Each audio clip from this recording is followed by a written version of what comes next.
Hi, Aaron here, and I want to talk to you about how to sing vibrato. What is it, first of all? Vibrato is basically, it's an oscillation between two pitches. So oscillation, just basically going back and forth between two pitches at a pretty high rate. In fact, the six oscillations per second is actually right around where you want it, because otherwise you have what's called a wobble. When you go too slow, it's like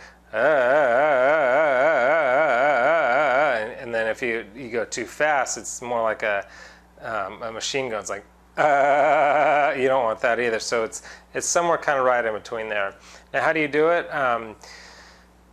I think the best way to do it is actually through mimicking other things. But let me just say, first of all, that less is more with vibrato. Once you do get it, I think that less is certainly more, depending on what style of music you do. Obviously, with opera and classical music, there's a lot more. It's a lot more pronounced, and it's like on every syllable practically, and that's fine. But with more like pop and top 40 and even R&B and a lot of the styles that I'm guessing you'd be more interested in singing, less is more. It's more of an accent. It's more of a coloring than anything else, I think, where it sounds good.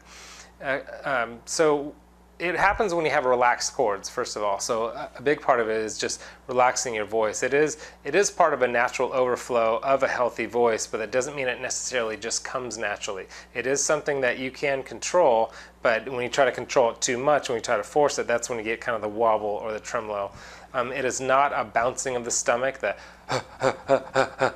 something like that.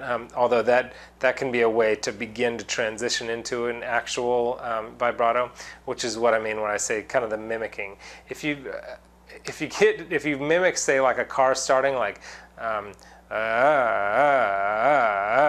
car that won't start very well,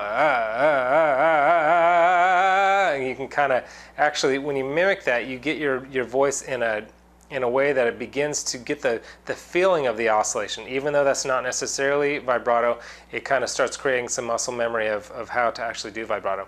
Another one from car starting is also like mimicking, like when kids like mimic a ghost, they're like, ooh, kind of that sound is actually a good beginning to start to learn vibrato too. So through mimicking these things, even mimicking opera, I remember as a kid, I didn't understand opera, so I would mimic it and be like, oh, whatever. And through all that mimicry, you could actually begin to develop an authentic vibrato. So hopefully that helps. Some tips to kind of get you around in that direction. I think even like a real kind of subtle vibrato, I think, is kind of best anyway. Something that's not just like big and pronounced, but just like something like kind of just slipping it in there, I think is really good.